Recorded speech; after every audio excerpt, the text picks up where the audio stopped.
I was running from my past, but when a stranger identified me by a scar and pointed out the engagement ring in my glove compartment, I realized my new life was a trap set by a ghost. The scent of stale coffee and desperation clung to the upholstery of my used sedan, a fitting soundtrack to the life I was desperately trying to outrun. I kept my eyes fixed on the rearview mirror, not because I expected a phantom from my past to materialize, but because the road ahead felt too bright, too uncertain. Ahead of me, about 500 miles south, was a small, sun-bleached apartment complex in a town where no one knew my name, Mark Harrison. Here I was just John Smith, a man starting over, armed with a fabricated resume and a borrowed identity. It had taken 3 years of meticulous planning, of draining my savings, of cultivating a carefully constructed narrative of a man who needed a fresh start after a vague but professional downsizing. But the real reason, the one that kept me awake at 3 a.m. staring at the water stains on the ceiling of the life I was leaving, was Sarah. Beautiful, brilliant, and utterly unattainable Sarah. She was the ghost in the passenger seat, the reason I was driving south toward a woman I didn't truly love, all to create a distance wide enough to finally stop hurting. Across the passenger seat lay a small velvet box, inside a modest diamond that represented my escape route, Amelia. Amelia was kind, practical, and perfectly willing to accept the fictional version of Mark Harrison I presented. We had met online, months before I finalized my plan, and she represented the safe harbor I needed to anchor myself far away from the wreckage of my old ambition. The plan was simple: move in, marry her within 6 months, settle into respectable mediocrity, and eventually, hopefully, forget the burning intensity of Sarah's rejection, the polite, surgical way she'd ended things 6 months ago, explaining that while she cared for me, she didn't love me, and she was moving in with her fiancé. I gripped the steering wheel tighter as the highway signs blurred into a continuous ribbon of asphalt. This wasn't just running away. It was a calculated demolition of my former self. Tonight I would arrive in Port Blossom, meet Amelia for the first time in person. We'd done the video calls, of course, but nothing beats seeing the real thing. And tomorrow I would start signing leases and collecting mail under my new name. The engagement ring was my final anchor, the promise I was making to myself that this new life was real, that I wasn't looking back. As I passed a dilapidated roadside diner, the kind that advertised world-famous pie, but probably hadn't seen a health inspector since the Nixon administration, my phone vibrated. It was a text message from Amelia. "Can't wait to see you, John. Stop for gas soon. The desert is unforgiving. Remember, the key to our new life is waiting for you." I managed a weak smile, trying to feel the warmth her words were supposed to generate. It was just flat. The effort of maintaining this facade was exhausting, even before I'd met the real Amelia. I pulled off the main interstate onto a dusty service road, spotting the gas station Amelia had mentioned.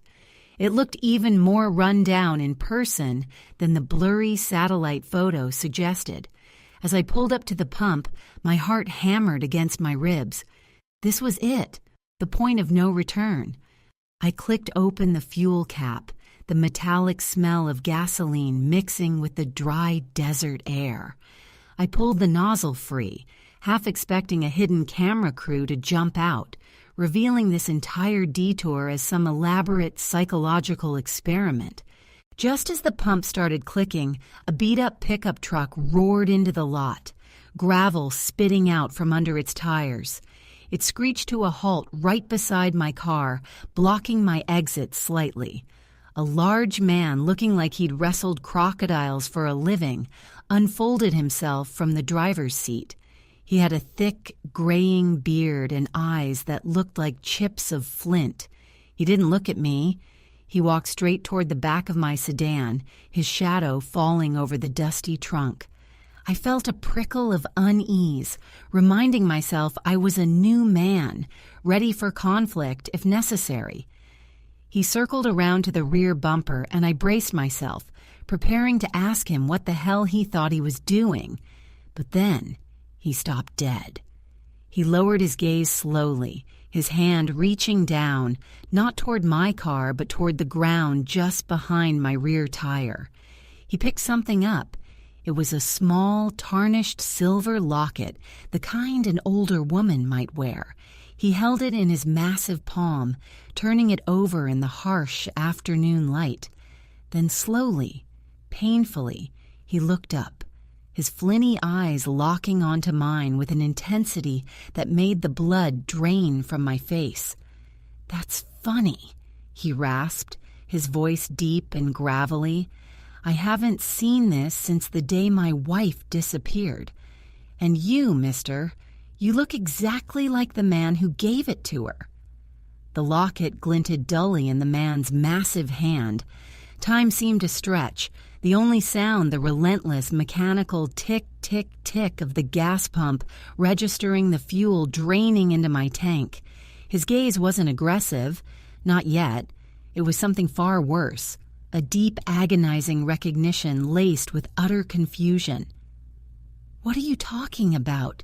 I managed, my voice sounding thin and reedy, betraying the carefully constructed calm I usually maintained.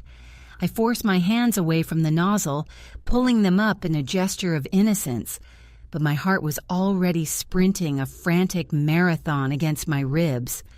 This couldn't be happening. My background check had been flawless. My identity, John Smith, was supposed to be impervious. The man took a heavy step toward me, and I instinctively took a step back, putting the pump between us. "Don't play dumb, son. That locket belonged to Clara. My Clara. She disappeared from this goddamn county 6 years ago, right around the time I saw a slick city boy driving a car too nice for this part of the state, asking too many questions about the old county records office. 6 years.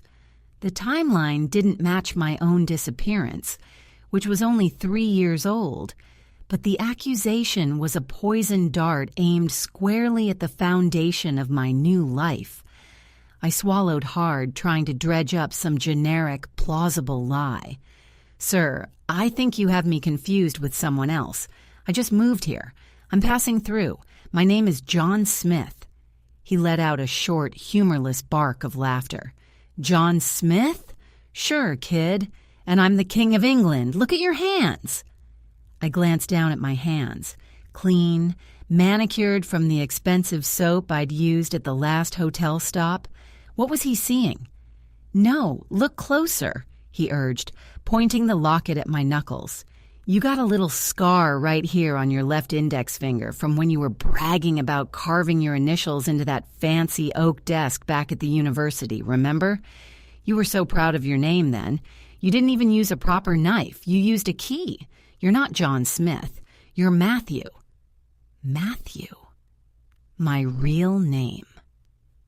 The name I'd scrubbed from every database, every public record, the name synonymous with the career implosion and the disastrous crush on Sarah. How in God's name could this man, this grizzled stranger in the middle of nowhere, know my real first name? Panic began to claw at my throat. Amelia was waiting. She expected John Smith. If this man started asking questions, if he decided to call the local sheriff, even if he was just a harmless crank, my carefully constructed facade would crumble before I even unpacked my suitcase. I had to shut this down, immediately. "Look," I said, trying to project authority, though my knees felt like jelly. "I don't know who Clara is, or Matthew. You're mistaken. I'm leaving now." I reached for the gas pump handle to stop the transaction, desperate to get back on the road and leave this spectral encounter behind me. The man moved with surprising speed for his bulk. He didn't grab me. He didn't need to. He simply placed his heavy boot directly onto the hose of the gas pump nozzle I was holding, effectively pinning it to the ground and preventing me from removing it without a struggle. "You aren't going anywhere until you tell me why a ghost is driving your car and holding your engagement ring in the glove compartment," he growled, his face inches from mine now. My blood ran cold. The glove compartment. I had meticulously hidden the velvet box behind the registration papers, thinking it was the safest spot. I hadn't even told Amelia I had it yet. It was supposed to be a surprise for tomorrow night. How could he possibly know about the ring? "I don't know what you're talking about," I stammered, fighting the urge to shove him away. If I fought him, witnesses might appear, or worse, he might have backup. He smirked, a chilling expression that didn't touch his cold eyes. He reached into the breast pocket of his dirty denim shirt and pulled out a folded, water-stained photograph. He smoothed it out on the hood of my car, right next to the pristine paint job. The photo was grainy, clearly taken years ago, showing a younger, happier version of me, Matthew, standing beside a woman whose face was etched with worry lines, but who was undeniably beautiful in a soft, earthy way. Clara. And in the background, leaning against the porch railing of what looked like a quaint farmhouse, stood another figure, a young woman with fiery red hair, looking straight at the camera with an expression of smug triumph. "This is Clara," the man said, tapping the sad woman in the photo. "And that," he jabbed a thick finger at the redhead, "that's Amelia." My breath hitched, a sharp, ragged sound in the sudden silence of the desolate gas station. The desert air, moments before feeling dry and inert, now felt thick, suffocating. Amelia. The woman waiting for me 500 miles south, the woman whose future I was supposed to be building with my fake name, John Smith, was standing in a photograph from 6 years ago, looking smugly triumphant next to the woman this stranger had just identified as his missing wife, Clara. "This is impossible," I whispered, the denial automatic, futile. The logic circuits in my brain were screaming for a way out, but every path was blocked by this crushing, tangible reality. Amelia wasn't just a practical choice. She was connected to the ghost of my past life, the life I was running from. The stranger, whose name I still didn't know, leaned in, his presence overwhelming. Impossible? The world's a smaller place than you city folk think, Matthew, especially when you run into the ghosts you thought you buried. He gestured around the desolate landscape. Clara disappeared shortly after this photo was taken. I kept looking, kept believing someone just took her, or she ran off. But then I saw your car. Your old car, Matthew, not this shiny rental you're driving now, in a blurry traffic cam photo a few months ago, heading east away from here. I've been tracking you ever since. My mind raced back to the intricate web of lies I'd built. I hadn't fled Sarah directly. I'd fled the entire life structure that included my failed business partnership, which involved a small, localized loan shark operation that I'd tried to discreetly exit by liquidating assets and vanishing. That life was messy, criminal, and far more dangerous than Sarah's heartbreak. If this man was connected to Clara, and Clara was connected to Amelia, and Amelia was connected to this area, what exactly had I stumbled into? "I don't know these people," I insisted, forcing eye contact, trying to project the fabricated confidence of John Smith. "This is a mistake. I don't know who Clara is, and I certainly don't know Amelia from 6 years ago. I met Amelia online a few months ago." The man's eyes narrowed to slits.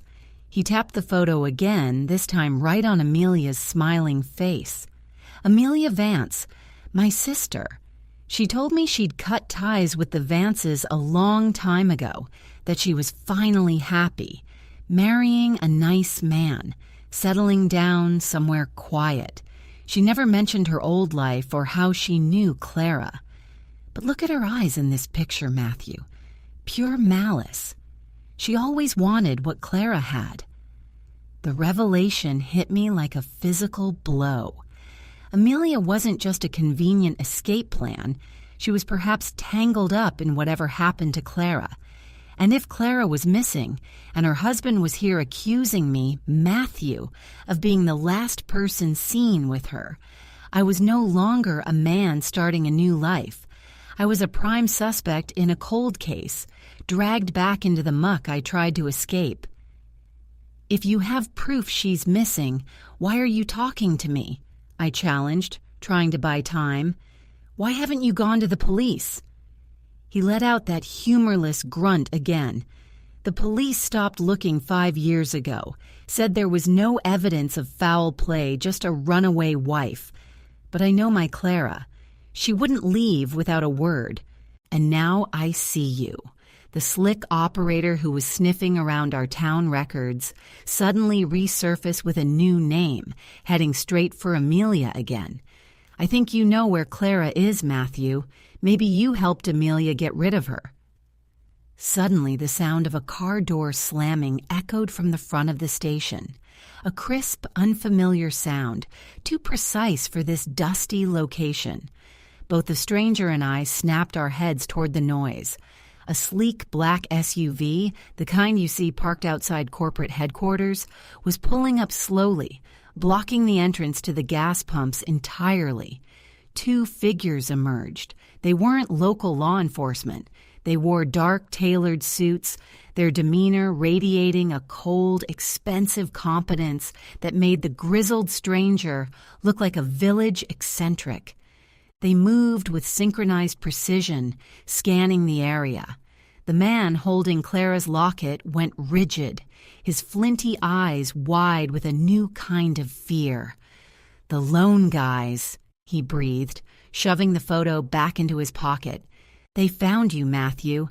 They must have been tailing you, too." One of the men in suits pulled out a small, dark object, pointing it directly at me. It wasn't a police sidearm. It looked far more serious. "Mr. Harrison," the man in the suit called out, his voice amplified and devoid of warmth. "We need to discuss your outstanding debt, and perhaps the inconvenient fact that you thought you could vanish right before turning over the collateral, drop the pump handle, and step away from the civilian." The professional threat emanating from the black SUV was infinitely more terrifying than the confused rage of the grizzled man beside me. This wasn't about a missing wife or misplaced sentimentality.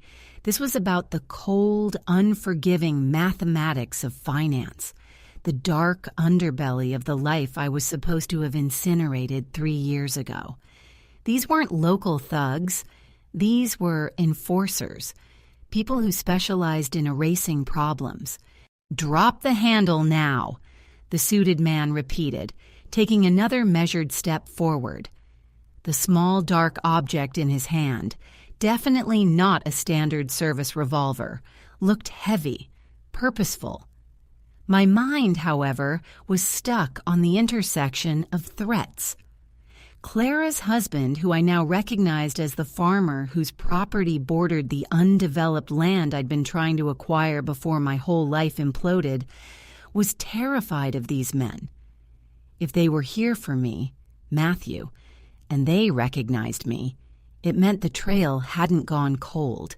It had just gone underground, and now it had intersected with Amelia's history. I looked down at the gas pump nozzle trapped under the farmer's boot. If I moved too quickly, I'd either trigger a physical confrontation with the farmer or draw immediate fire from the suits. "What debt?" I tried, playing dumb again, hoping sheer audacity might buy me a second. "I told you, my name is John Smith. You have the wrong person." The suited man chuckled, a dry, unpleasant sound that echoed off the dusty pavement. "Oh, we have the right person, Matthew. You just assumed we'd be looking for the high roller accountant. We were looking for the man who embezzled the seed money for the South Fork development. The man who skipped town with $3 million in unsecured bonds. We've been waiting patiently for you to surface. Funny how the trail leads right back to a little desert town where your new fiancé apparently lives." Fiancé. He knew about Amelia. This wasn't a chance encounter. They had tracked me using my desperate attempt to secure a new, legitimate identity, likely intercepting my initial correspondence, or perhaps even tracking the small wire transfers I'd made to secure the apartment deposit in Port Blossom. The farmer, sensing the lethal shift in the atmosphere, slowly pulled his boot off the nozzle, his eyes darting nervously between me and the escalating threat. He was clearly out of his depth with these professionals. "Look, mister," the farmer stammered toward the suit, pointing vaguely at me. "I don't know him. I just found this locket near his car. I don't know anything about bonds or anything." The suit didn't even spare the farmer a glance. "Stay out of it, civilian. This is business." The gravity of the situation was absolute. I was trapped between an angry man with a potential murder connection and a ruthless organization coming to collect. My escape vehicle, the sedan, was currently fueling up, the pump counting silently, mocking my lack of control.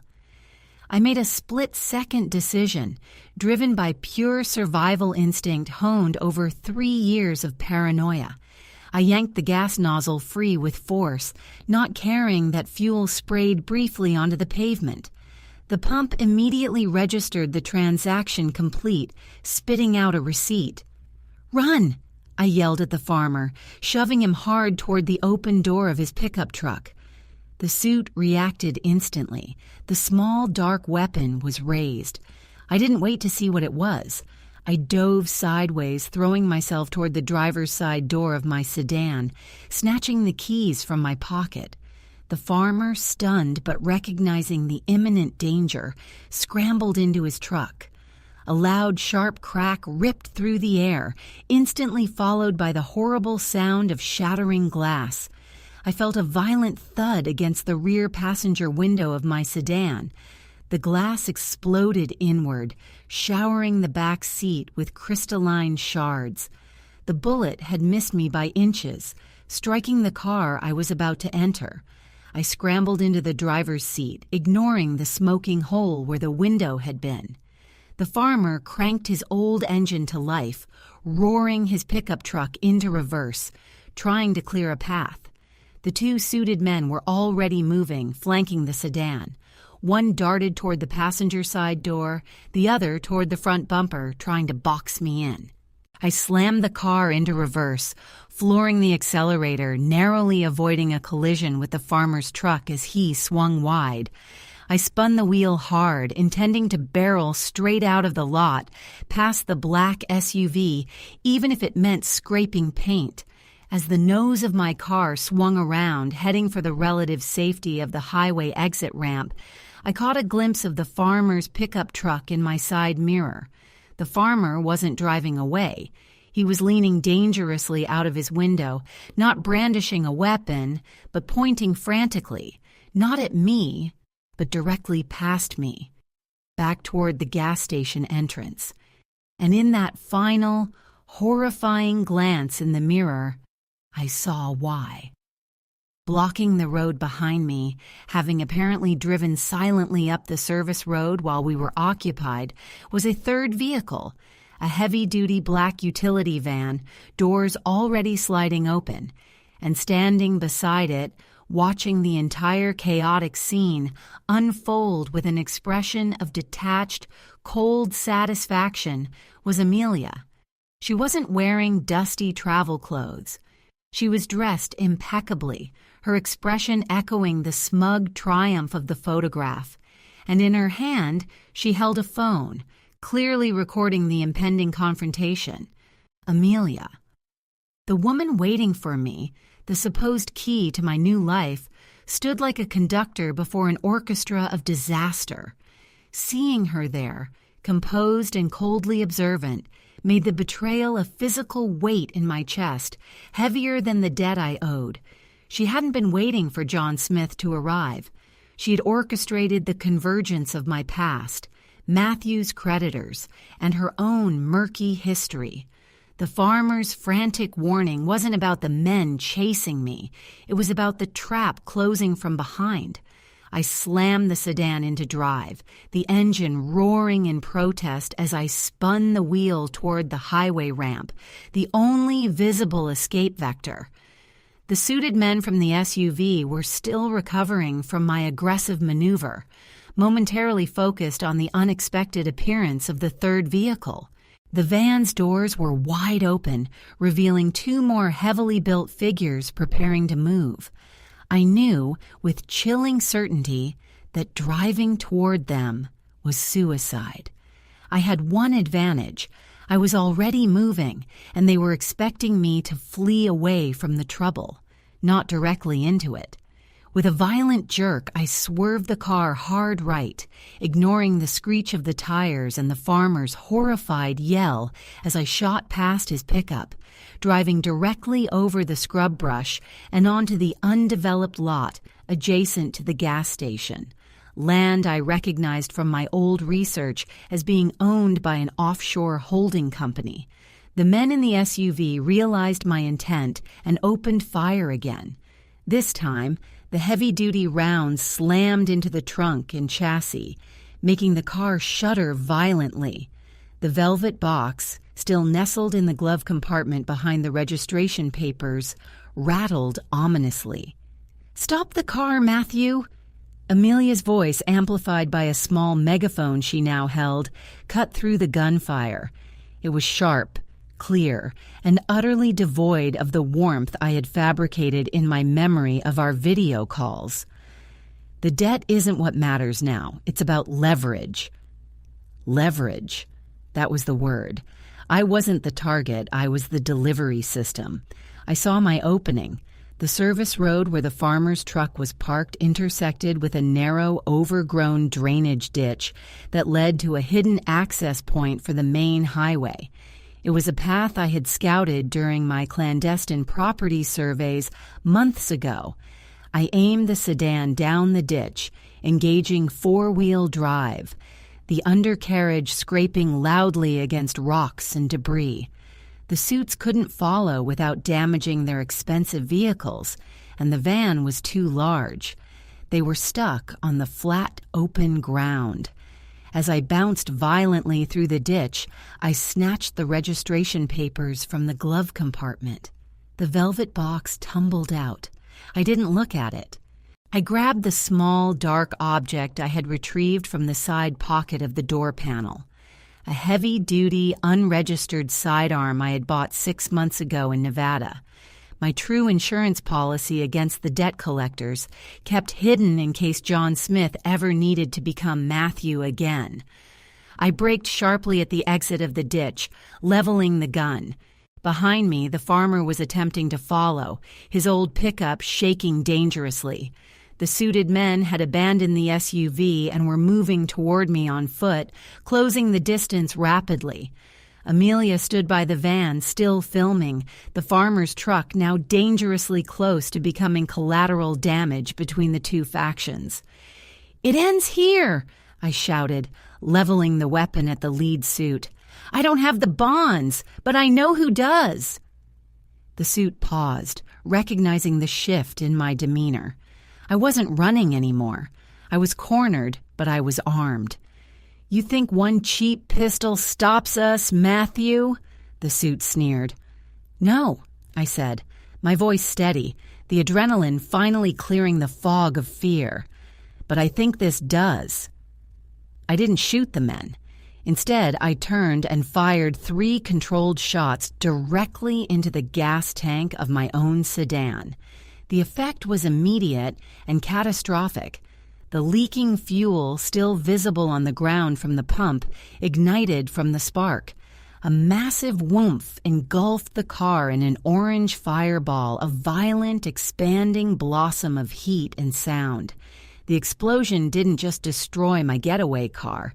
The force ripped through the ground, sending a shock wave that knocked the two approaching suits off their feet and sent Amelia stumbling backward against the side of the van. In the momentary chaos, the farmer didn't hesitate. Seeing his chance, he roared his pickup truck forward, not at the suits, but directly at Amelia, driving the truck with the focused intensity of a man protecting the memory of his missing wife. Amelia shrieked, dropping the phone and scrambling to get out of the van's path, but the farmer was too close, too fueled by years of silent grief. He didn't hit her. He slammed the side of his truck directly into the sliding door of the black utility van, crumpling the metal and trapping the two men inside who had been trying to get out. I didn't wait to see the result of that impact. I grabbed the farmer's arm, hauling him out of his truck as a secondary, smaller explosion erupted from the van, perhaps hitting one of the unsecured weapons or equipment inside. "Now we run!" I yelled to the farmer. We sprinted across the open, dusty lot, putting distance between us and the wreckage. The suits were groaning, dazed, and the van was disabled. The farmer, surprisingly spry despite his size, kept pace, clutching the silver locket tightly. We reached the relative cover of a dry culvert half a mile away. We collapsed there, gasping for air, listening to the distant, confused sounds of sirens finally approaching, drawn by the massive plume of smoke, visible for miles. "You blew up your car," the farmer managed, coughing. "You just burned your new life." I looked down at my hand. The velvet box had fallen out during the sprint. I picked it up, the weight of the diamond suddenly feeling meaningless. I opened it. The diamond winked mockingly in the harsh desert sun. "That life," I corrected him, my voice raw, "was never mine. It was the lie I built to escape the other lie." I looked back toward the smoke rising from the gas station, a signal fire announcing my return to the world of Matthew. "So what now, Matthew?" the farmer asked, his gaze steady now, no longer accusatory but strangely accepting. I tossed the velvet box into the dirt, watching it land near the entrance of the culvert. "Now," I said, sliding the heavy sidearm into my waistband, the familiar cold comfort returning. "We figure out why Amelia was setting me up to be collected by my creditors, and we find out what really happened to Clara." The man who wanted a new life was gone, replaced by the man who had to clean up the mess that was intrinsically linked to everyone he ever thought he could leave behind. And the first clue was right there, lying in the dust, waiting for us to pick it up.